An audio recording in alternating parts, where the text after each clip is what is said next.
Hello बच्चों, let's read the question. The question says a secondary compound is not a part of plant. Secondary compound plant का part नहीं है, plant की किस process का part नहीं है. क्वेश्चन के अंदर हमसे ये पूछा गया. So now let's start the question. सबसे पहले हम क्वेश्चन को सॉल्व करने का की कॉन्सेप्ट देखेंगे. की कॉन्सेप्ट, तो की कॉन्सेप्ट क्या है हमारे क्वेश्चन को सॉल्व करने का, कि हमें सेकेंडरी कंपाउंड के बारे में पता होना चाहिए, उसके बारे में नॉलेज होनी चाहिए. Secondary compound, secondary compound actually में क्या है, इसे हम एक और नेम से जानते हैं, दैट इज सेकेंडरी मेटाबोलाइट. क्या कहते हैं इसे?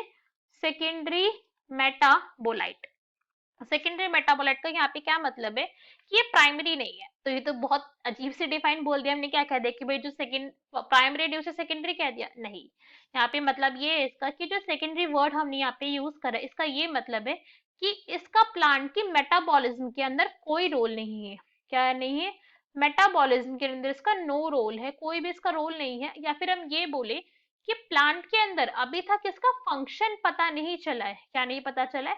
फंक्शन की एक्चुअली में फंक्शन इज स्टिल अननोन. कैसा है फंक्शन? अभी तक इज अननोन. अभी तक पता नहीं चल रहा इस बारे में कि प्लांट इनको सिक्रीट कर क्यों रहा है. अभी तक ये पॉइंट पता नहीं चला है, अभी तक उसका रोल नहीं पता लग पाया है हमें कि सिक्रीट हो क्यों रहा है ये. तो इसलिए हम इन्हें कहते हैं सेकेंडरी मेटाबोलाइट की जरूरत नहीं है ऐसे प्लांट को. अभी तक हम ये मान रहे हैं कि उसके मेटाबॉलिज्म के अंदर कोई रोल प्ले नहीं कर रहा है. दूसरे उसके फंक्शंस हैं. अब अगर हम फंक्शन की बात करें कि और क्या फंक्शन होते हैं इसके, तो इसका एक फंक्शन होता है डिफेंस में. किसमें? डिफेंस में. डिफेंस में क्या फंक्शन है इसका? फॉर एग्जांपल हमने कई बार सुना होगा कैलोट्रोपिस प्लांट के बारे में. कैलोट्रोपिस, आंखें का पेड़, सफेद आंखा कहते हैं इसे. सुना होगा आपने कई बार. कैलोट्रोपिस क्या करता है? एक व्हाइट केमिकल सिक्रीट करता है. व्हाइट केमिकल सिक्रीट करता है. ये व्हाइट केमिकल क्या है? ये व्हाइट केमिकल अपने आप में बहुत ज्यादा टॉक्सिक है. क्या है? टॉक्सिक है ये बहुत ज्यादा. और अगर ये बाय चांस गलती से आई में चला जाए, आई में अगर बाय चांस ये चला जाए किसी भी हर्बीवोर के जो से खा रहा है, तो उसकी आई का परमानेंट डैमेज हो जाएगा. क्या हो जाएगा? परमानेंट डैमेज हो जाएगा आई का. फिर वो आई ठीक नहीं हो पाएगी. तो ये डिफेंस हो गया, बचा रहा है उसको. अनदर हम इसके फंक्शन की बात करें, इसका फंक्शन होता है एम्ब्रायोलॉजी के अंदर.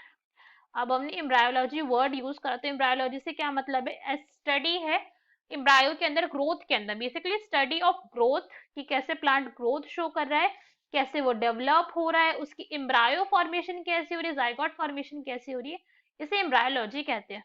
तो उसके अंदर इसका रोल है. सेकेंडरी मेटाबोलाइट का एम्ब्रायोलॉजी के अंदर रोल नहीं है. रोल है मगर किसके अंदर रोल नहीं है इसका? मेटाबॉलिज्म के अंदर कोई रोल नहीं है, अभी तक पता नहीं चला है. Another function is evolution. Evolution के अंदर भी इसका इंपॉर्टेंट रोल होता है. इवोल्यूशन के अंदर इसका कैसे इंपॉर्टेंट रोल है?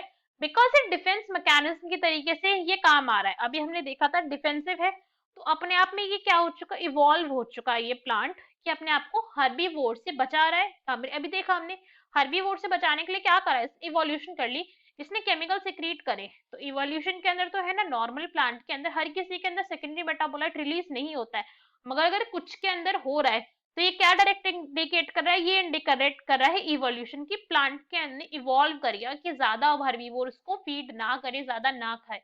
सो हमारे करेक्ट ऑप्शन क्या हो जाएगा? करेक्ट आंसर हो जाएगा that will be B, normal metabolism. Normal metabolism का के अंदर कुछ भी रोल नहीं होता है सेकेंडरी मेटाबोलाइट का.